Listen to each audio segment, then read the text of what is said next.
Hello, I'm doing this in a different location, and my dog is staring at me. Yes, I'm a gimmick YouTuber now. So let's talk about the first two J.J. Abrams Star Trek films, that being Star Trek 09 and Star Trek Into Darkness.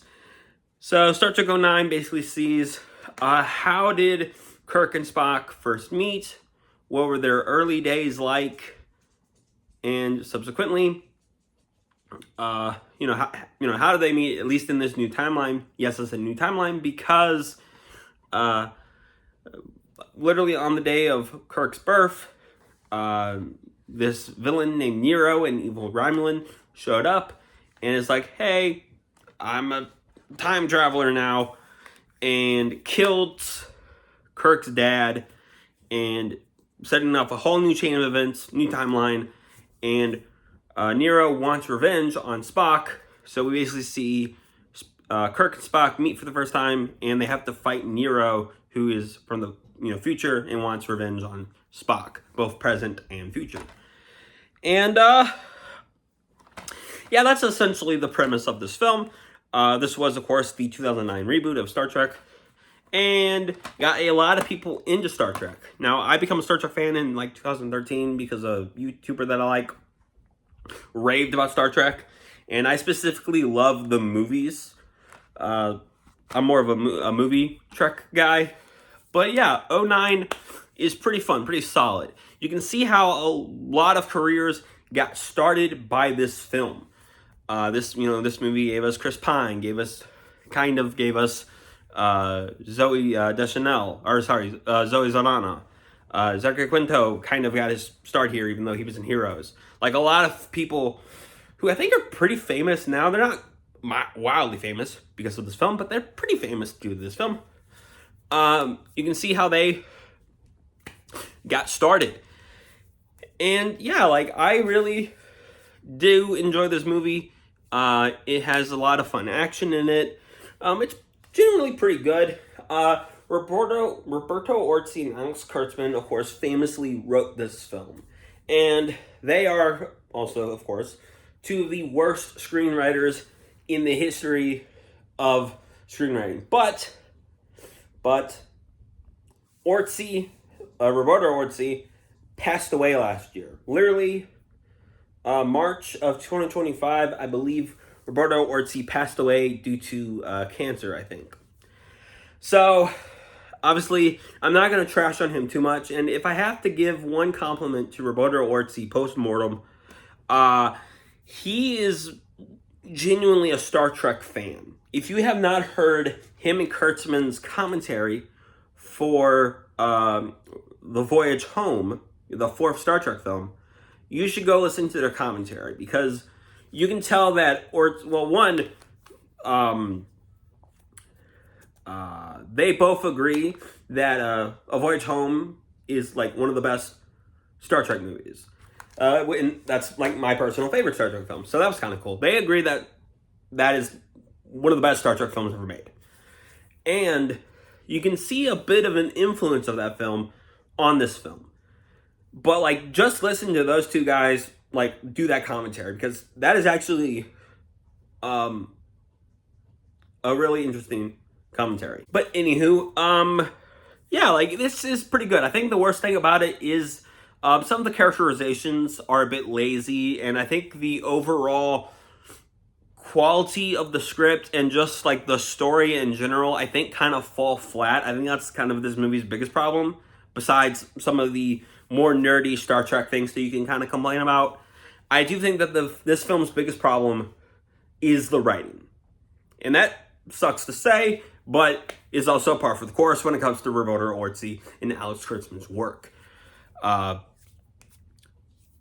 But I think the biggest sort of compliment that you give this film is it has a really amazing cast. Chris Pine, Zachary Quinto, everyone in the cast, I think, is doing genuinely a good job here. Obviously, I guess Eric Bana isn't necessarily great as the villain Nero.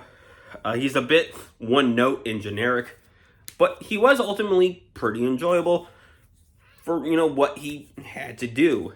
And yeah, I liked what he was doing as I like Eric Bana and other things, so that stinks. But I do genuinely like the cast of this film, and I do think that J.J. Abrams does have a very good eye for, how to make scenes dynamic, how to make shots dynamic. I would sort of describe him as his style is Michael Bay, but with a Spielberg influence. And yeah, like, this is a good movie. I gave it, like, I think 3 stars, maybe 3.5 stars on Letterboxd. It's a good flick. I think it's very entertaining. Star Trek 09 recommended. It's just not the best of the best.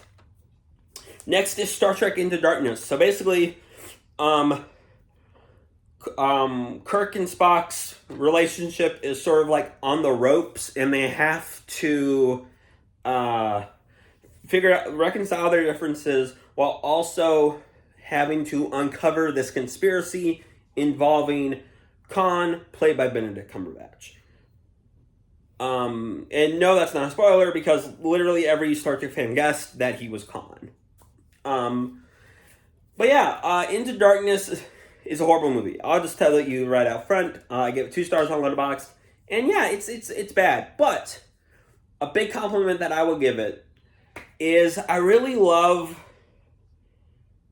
There's a certain scene towards the sort of the end of the second act, going into the third act. There's I don't know how much I want to spoil. But there's this really amazing set piece that really gives you the scale of the Enterprise. Something I never really realized when I was first started, or something I never really think about when I watch Star Trek, is that realistically, the Enterprise, along with all those Starfleet vessels, have to be massive, with hundreds, if not thousands, of crew members.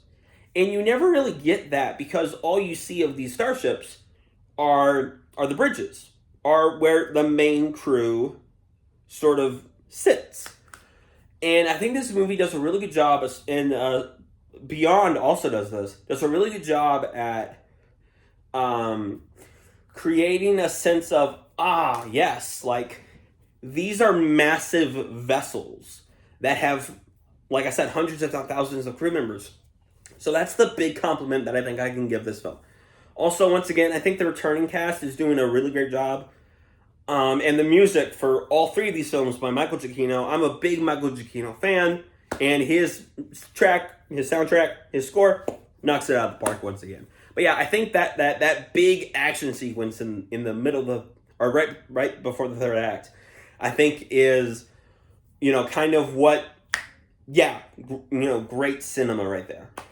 But yeah, complaints, there are a lot. I do think that a lot of the poor characterization, a lot of the horrible script writing carries over from the first film to this film. And this film actually has a worse plot. There's kind of a worse story here within the conspiracy of, okay, who is Khan? What is he doing here? How did he come? Like, how did he, get released? All that kind of stuff, and involving Peter Weller. It's just very bad writing. And I think that's kind of like where it sort of, this sucks. This is bad writing. But I think that, I don't know. I feel like there are just certain things where it's just like, bad writing. But I think if you just sort of enjoy some of the more action-y sequences in this film, and you enjoy the character, or the actors' sort of chemistry, not the character dynamics, but the actor chemistry, Bones and Scotty, played by Karl Urban and Simon Pegg, respectively. If you really enjoy the characters of this film, the actors playing them, I think you will find a good time. And I think if you want to see some really exciting spectacle, I think JJ delivers. But yeah, like the script is really weak. Like I said, 2 stars on Letterboxd. So go follow me on Letterboxd if you aren't already. But yeah, overall, I think the JJ Star Trek films are good. They're entertaining flicks, but they're not great. And I can see why someone would hire J.J. Abrams to make Star Wars films. I can completely see that. Hell, there were a lot of people saying, oh yeah, this dude should do Star Wars. And they did Star Wars. And I think he is a better director than he is a writer. And that's where I will leave you today. So remember that God, He made you special. He loves you very much. I hope you had a very lovely day. I hope you enjoyed this little setup. God bless. I love you. And live long and prosper.